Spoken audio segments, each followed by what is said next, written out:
Rápido, fale o nome de um refrigerante. Coca-Cola? Coca-Cola, Apple, McDonald's, algumas marcas gravam na nossa memória.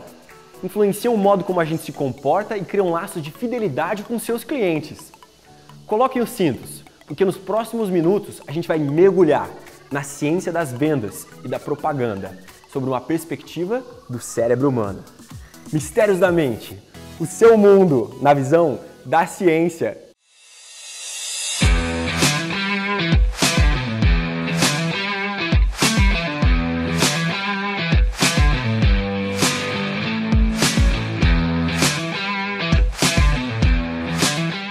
Medo. Quando foi a última vez que você abriu a sua carteira ou passou o seu cartão de crédito?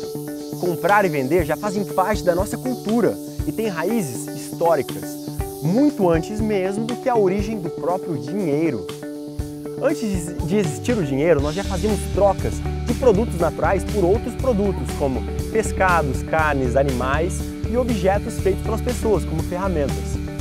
Foi por causa do crescimento da quantidade de trocas e para facilitar as trocas que surgiu a ideia de uma moeda de troca. No começo foi o sal, por isso a palavra salário. Depois disso, minérios preciosos, pedras preciosas como o ouro. E por último, o dinheiro, o simbólico dinheiro. Hoje em dia, até o dinheiro tem sido deixado de lado para dados virtuais. E durante milhares de anos, o comércio foi moldando a nossa sociedade e melhorando as nossas relações humanas. Rotas que ligavam o Ocidente ao Oriente, como a Rota da Seda, surgiram, cidades surgiram, a nossa política mudou completamente. A própria linguagem e a matemática evoluíram, influenciadas pelo comércio. E hoje, em um mundo com 7 bilhões de pessoas, o comércio toma dimensões inimagináveis. Hoje vivemos no século das telas. Dados cruzam os hemisférios de norte a sul, de leste a oeste, questão de segundos. Mais do que nunca, as regras do comércio da nossa própria sociedade se transformaram em algo dinâmico, mudam o tempo inteiro. Compras digitais tomam o centro do palco quando o assunto é o comércio. Plataformas como Spotify, iFood, o próprio YouTube tomam o centro do comércio nos dias de hoje. E olha que contraditório.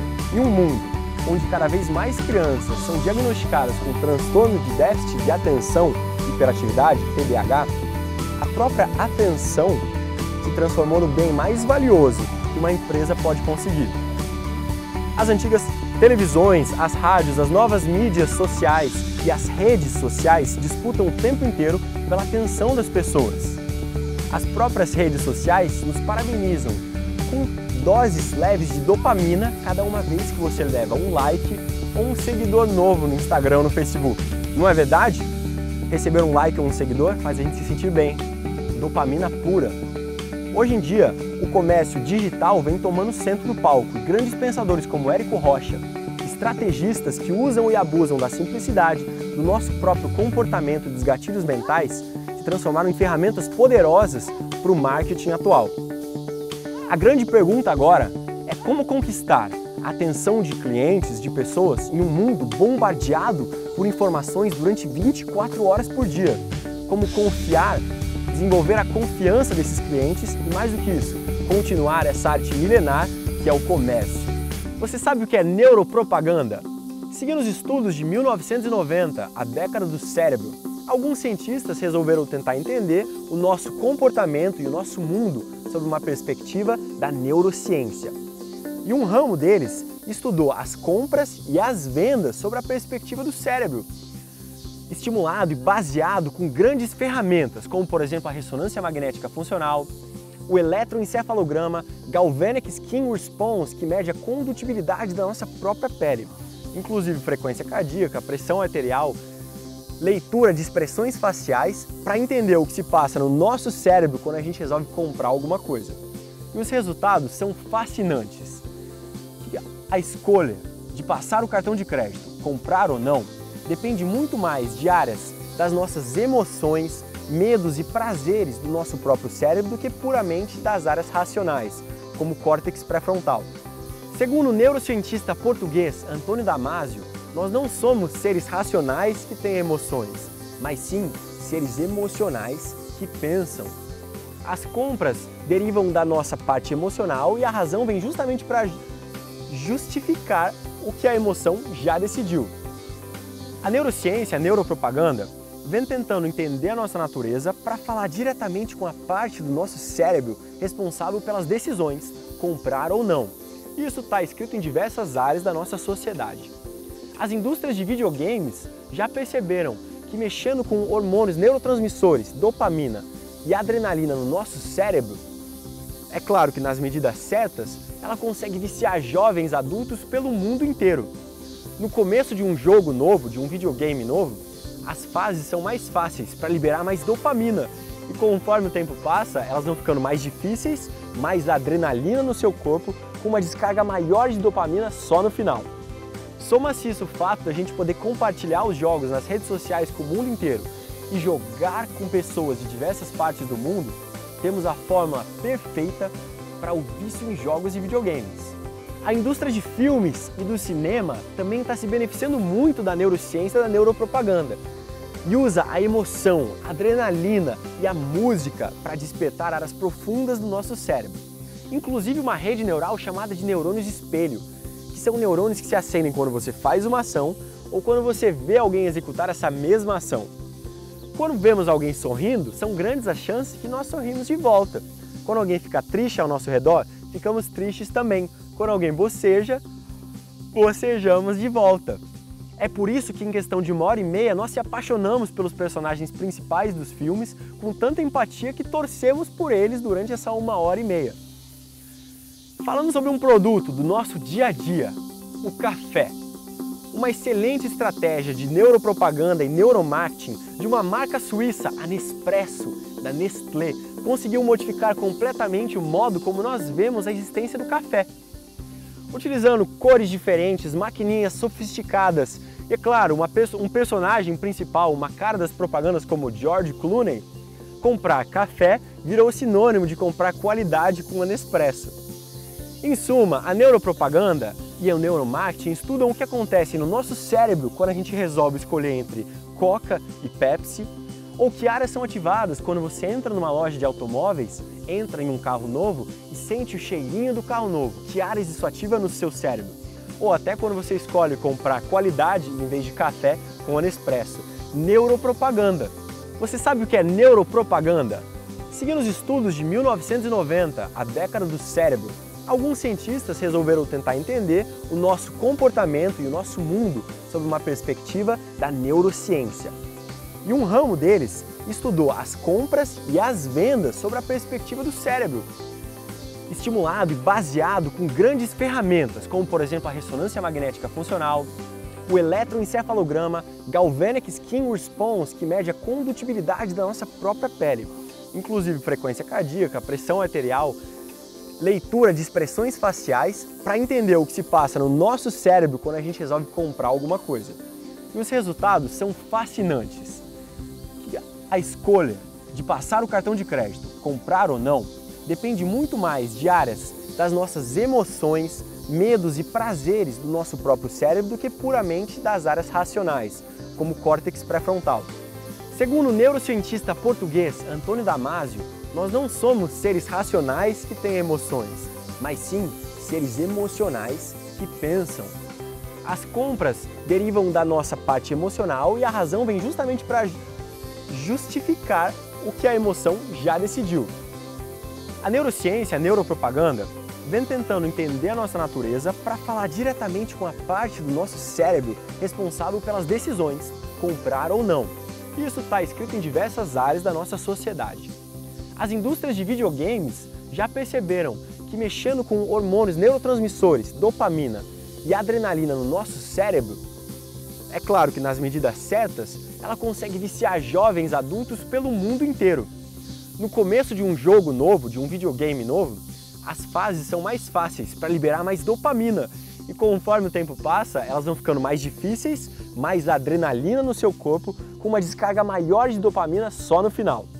Soma-se isso o fato da gente poder compartilhar os jogos nas redes sociais com o mundo inteiro e jogar com pessoas de diversas partes do mundo, temos a fórmula perfeita para o vício em jogos e videogames. A indústria de filmes e do cinema também está se beneficiando muito da neurociência e da neuropropaganda e usa a emoção, a adrenalina e a música para despertar áreas profundas do nosso cérebro. Inclusive uma rede neural chamada de neurônios espelho, que são neurônios que se acendem quando você faz uma ação ou quando você vê alguém executar essa mesma ação. Quando vemos alguém sorrindo, são grandes as chances que nós sorrimos de volta.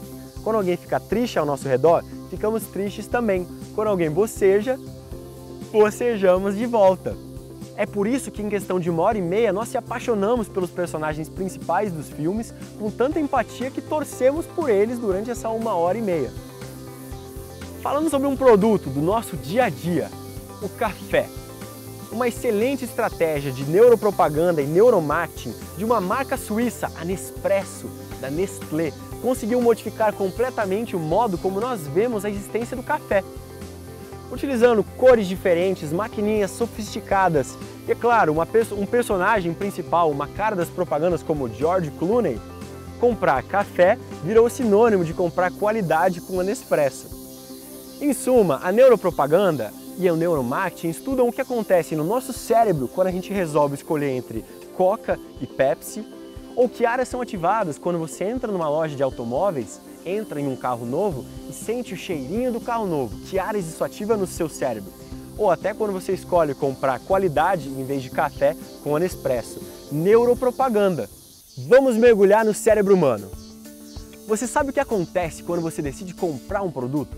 Supondo que você entra na loja, observa um vestido ou um carro novo e fica fascinado por ele. Entra, experimenta o produto e esse fascínio só aumenta.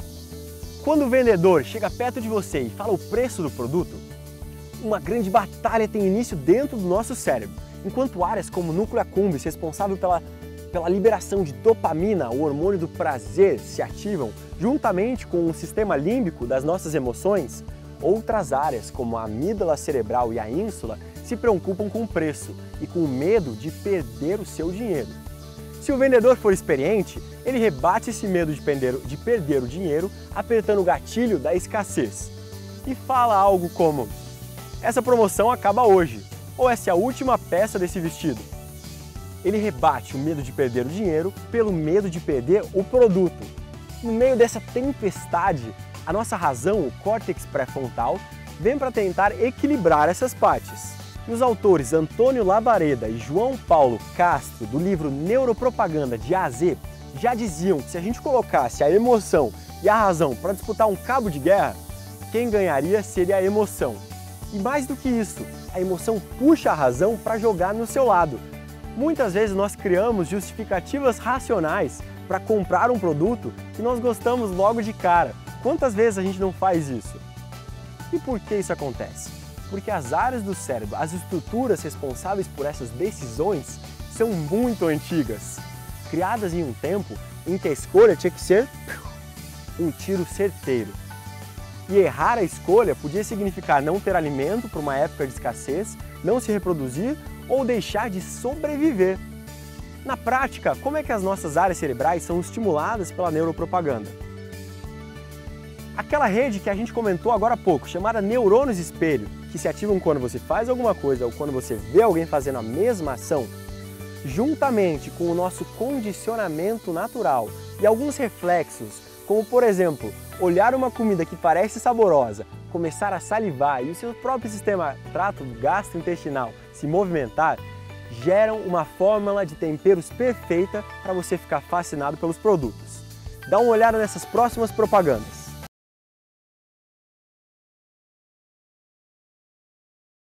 A propaganda, de forma geral, funciona como um míssil publicitário. Leva do anúncio até o nosso cérebro uma informação importante.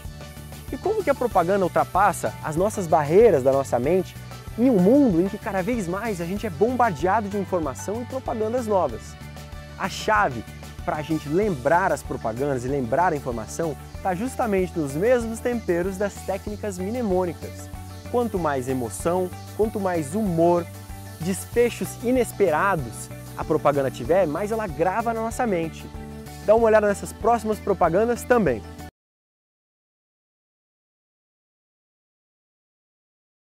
E você sabia que o nosso olfato, os nossos cheiros são algo extremamente poderoso. A gente é capaz de sentir mais de 10 mil tipos de cheiros diferentes. E o olfato tem uma conexão direta com o nosso hipocampo, a área responsável pela memória, e o nosso sistema límbico, das emoções. A primeira vez que você comprou um carro, o seu primeiro carro, você consegue se lembrar do cheirinho do carro novo que ele tinha? Foi analisando essas estruturas cerebrais que a Mitsubishi fez uma famosa campanha publicitária em 2008, no lançamento do carro Lancer Evo X, em que ela colocou fragrâncias artificiais do cheirinho do carro novo em anúncios de jornais e revistas. E quais foram os resultados? Ensurdecedores. As vendas aumentaram lá para o teto, os estoques do Lancer acabaram em menos de 2 semanas. Tudo isso entendendo um pouco de como o nosso cérebro processa os anúncios e a propaganda. Por último, vale a pena falar do conceito de preço. O preço é relativo. E um estudo feito por Stanford e Caltech em 2008 verificou isso na prática. Eles escolheram um conjunto de pessoas que gostavam de experimentar vinhos e tomar vinhos todos os dias. E através de um estudo cego, o que significa que, sem falar para essas pessoas, eles colocaram 2 tipos de garrafas de vinhos diferentes e pediram para essas pessoas analisar e tomar esse vinho e dizer qual era a qualidade deles. A única informação que essas pessoas tinham era que as garrafas tinham preços diferentes, uma muito cara e outra muito barata. As pessoas que experimentaram o vinho chegaram à conclusão que o vinho caro era muito mais gostoso, muito mais delicioso e refinado. E todos se surpreenderam no final do experimento, quando os estudiosos, os cientistas da Caltech de Stanford, falaram que era, na verdade, o mesmo vinho, servido em 2 garrafas diferentes, uma com uma estampa cara e uma com uma estampa barata, para mostrar na prática que o nosso cérebro associa preço com qualidade. Neuropropaganda é fantástico, não é mesmo? Hoje temos um convidado muito especial. Temos a honra de conversar com Márcio Prioli, que é especialista, consultor e entusiasta de vendas. Márcio, é um prazer ter você no Mistérios da Mente. Prazer é todo meu, Arthur. Eu quero começar te perguntando, conhecer um pouco da sua visão sobre as vendas. Quais são as etapas das vendas, o processo de uma venda? Perfeito, Arthur. Primeiramente, obrigado pelo convite, né? Para mim é uma honra falar do que eu mais amo fazer, que é o processo de venda em si. Como eu vejo a venda hoje? Vou fazer uma pequena analogia para você. Imagine um velejador, né? O velejador, quando ele vai se lançar ao mar, primeiro ele tem que conhecer o barco dele, né? A ferramenta de trabalho dele. Ter conhecimento técnico, ter conhecimento do barco todo, como ele vai velejar. Isso envolve o quê? Estratégia, estudo, né? E a partir desse momento ele começa a adquirir confiança no que ele vai fazer. Mas antes dele se lançar ao mar, ele precisa também conhecer o território que ele vai atuar, que é o mar. E ele precisa respeitar esse território, porque o mar também vai acolhê-lo de uma maneira que ele vai ter sensações de prazer, né? Sensações de bem-estar. Então ele vai estudar para que lado ele vai direcionar a vela, qual cruzeiro que ele vai fazer, e aí nessa medida ele vai se lançar ao mar e fazer lá o cruzeiro dele com todo o aparato de ferramentas que ele tem, voltando ao solo com a sensação de satisfação. Para você sentir, eu estou fazendo essa analogia para vocês sentirem o que eu sinto, não somente o que eu acho de venda. O processo de venda nada mais é do que isso. O processo de venda ele é embasado em conhecimento técnico, né? Se você não compra o que você vende, você tampouco vende para o seu cliente, né? Sem dúvida. Então, conhecer o seu produto. Conhecer o seu produto, isso é fundamental. Conhecer quais são as características, os benefícios, né? O que você vai oferecer para o seu cliente. Então isso é importantíssimo. Mas também o mais importante é que você conheça o cliente, conheça o território em que você está atuando. E para isso existem ferramentas, técnicas que você pode utilizar, não de forma indutiva, né, mas de forma em prestação de serviço, em melhorar a sua capacidade de atendimento, a sua capacidade de escuta. A escuta ativa é muito importante, Arthur, dentro de um processo de venda. Em que sentido? Eu digo que a escuta ativa ela tá embasada em 80% da venda e 20% é ação. Por que eu digo isso? 80% é o que o teu cliente está te transmitindo em sinais, em linguagens. E se você não está ouvindo o que o teu cliente está falando, você perde a oportunidade de fechar negócio, de fazer uma abordagem mais assertiva. Então um bom vendedor, antes de tudo, é um bom ouvinte, um bom observador do cliente. Principalmente um bom ouvinte. O bom ouvinte é o bom vendedor. Perfeito. Certo? Porque assim, como que a gente trata com o cliente? A venda, muitas vezes ela é vista de uma forma assim, o vendedor vai vender. Não, é o cliente quem está comprando. Sim, é o cliente, o foco é outro, é o cliente. Então, se nós conseguimos entender a mensagem que o cliente nos passa de uma forma assertiva, você consegue tirar daquela tua caixa de ferramentas a abordagem correta. E que vai satisfazer o seu cliente, né? Primeiramente. Sem dúvida. Márcio, na sua visão, como que uma pessoa evolui na arte de vendas? Usando a sua história pessoal, como você evoluiu nessa arte de vendas? A gente já nasce sabendo vender ou é algo que a gente melhora, se torna melhor durante a vida? Cara, eu digo que venda é um processo genuíno. A criança já nasce vendendo, né? A criança quando sente fome, Arthur, ela automaticamente chora, né? Para mamar. Então isso nada mais é que um processo de vendas. Um jovem quando está numa balada, ele está flertando com uma garota, né? Eles estão ali tentando uma aproximação, existe todo um processo de venda. Conhecimento de território, conhecimento de perfil, né? Até ele chegar nessa pessoa e efetivar, né, teoricamente, uma venda. Como se o padrão de vendas fosse, na verdade, uma fórmula que a gente usa em vários aspectos da sociedade. Uma criança usa, um adolescente usa. A venda a gente pode vender o produto, mas também as ideias, nesse sentido também. Exatamente. Aí torna-se também a venda consultiva. Claro. Né? O vendedor ele tem que ter conhecimento do produto e conhecimento do cliente. E como ele vai caminhar, transitar até o compromisso fechado com esse cliente, né? Aí falando um pouquinho da minha evolução, eu tenho aí de vendas 20 anos dentro da indústria farmacêutica, né? Fora as outras experiências também todas voltadas à venda. Para você ter ideia, eu já fui ambulante, já vendi cachorro-quente, né? E isso me trouxe uma experiência muito grande, porque eu lidando com públicos de diferentes perfis e diferentes gostos, eu buscava sempre atender melhor. Sempre fazer, eu vou te exemplificar, o cachorro quente, o cliente gosta da batata palha por cima do alface, ou por baixo para ela não cair, não fazer sujeira. Então sempre está nessas peculiaridades conquistando o seu cliente, fazendo diferente. São habilidades que sempre se somam. Eu acho que uma experiência prática, como você teve também, é fundamental para o resultado final. Exatamente. Para a construção de um bom vendedor. Exato, além dos cursos que eu busquei, as formações, né? Claro. Eu tenho formação em programação neurolinguística, que é a metodologia que estuda comportamento humano. Isso aí não é só no âmbito profissional, isso vai para a vida, isso vai para o casamento, vai para o teu relacionamento com pai e mãe, com o filho, porque você consegue enxergar o mundo com os olhos do outro, você consegue entender como processa aquele mapa mental, né? Hoje fala-se muito em mindset, né? Claro. É um modelo mental. Cada um de nós vemos o mundo de uma forma. E o objetivo da PNL, dentro do processo de venda também, é compreender melhor o meu interlocutor. Perfeito. Tornando a minha comunicação mais assertiva.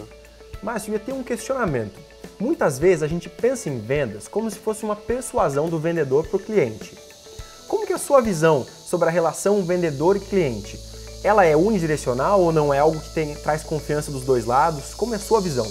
Então, muito pelo contrário, cara. Lá no início nós falamos sobre respeito e confiança. Claro. Acho que são dois pilares fundamentais para qualquer tipo de relacionamento, qualquer tipo de relação. E isso se encaixa na venda, né? Então, quando você é genuíno no que você faz, você ama o que você faz, e você se preocupa com a pessoa, com o teu interlocutor ali, que é o seu cliente, em satisfazê-lo, em acompanhar essa venda e trazer qualidade para isso automaticamente gera confiança. Eu tenho, por exemplo, clientes que são amigos pessoais. Obviamente que nós dividimos pessoal de profissional. Quando nós estamos numa sala de negociação, né, nós tratamos de negócios. Mas quando você tem a confiança, quando você gera essa relação de respeito e confiança com o seu cliente, a venda ela acontece. O processo de venda ele é natural. Quando focamos em simplesmente venda, objetivo, nós perdemos a essência. Quando nós focamos no cliente, o resultado ele é natural, ele vem, ele aparece. E esse resultado ele é consolidado, ele tem uma constância, né? E quando você só pensa em vender, o cliente pode até comprar, mas ele muito provável que não vai comprar mais, porque ele vai se sentir enganado. Excelente. E para as pessoas que querem melhorar a arte da venda, o que você indicaria? Quais são os passos para você se transformar num vendedor melhor? Então, Arthur, embasado na minha história de vida, hoje com 20 anos de indústria farmacêutica, que é o mercado que eu atuo com mais ênfase, né? Tive experiência em outros mercados, mas além de gestor na indústria, gestor de equipe, gestor de vendas em resultados, performance, eu também formo líderes e presto trabalho como mentor em vendas. Então, para o profissional que busca melhorar seus resultados, melhorar suas vendas, atingir um cargo melhor na empresa, eu também presto esse serviço de consultoria. Interessantíssimo. Embasado na minha experiência e nas ferramentas que eu disponibilizo de toda a formação que eu tenho. Outras pessoas com essa arte das vendas. Exatamente, exatamente. O desenvolvimento pessoal, o autoconhecimento, ele é essencial para qualquer área da nossa vida. E você leva para outras áreas também, o que você desenvolve para as vendas, eu imagino que se reflete na vida pessoal, nos amores, nos relacionamentos entre amigos. Sim, tudo. É geral. É geral. O relacionamento familiar. O objetivo é melhorar a comunicação assertiva. Se relacionar melhor com as outras pessoas. Exatamente. Perfeito. Márcio, é um prazer ter você no Mistérios da Mente. Está sempre aberto para você retornar para o programa. Cara, obrigado pelo convite, foi uma honra. Espero ter compartilhado aí da minha experiência. Eu agradeço. Obrigado. Nós já estamos chegando no final do programa. E para terminar, vale a pena a gente falar de um assunto interessante. Para algumas pessoas, a ideia de neuropropaganda causa um certo desconforto.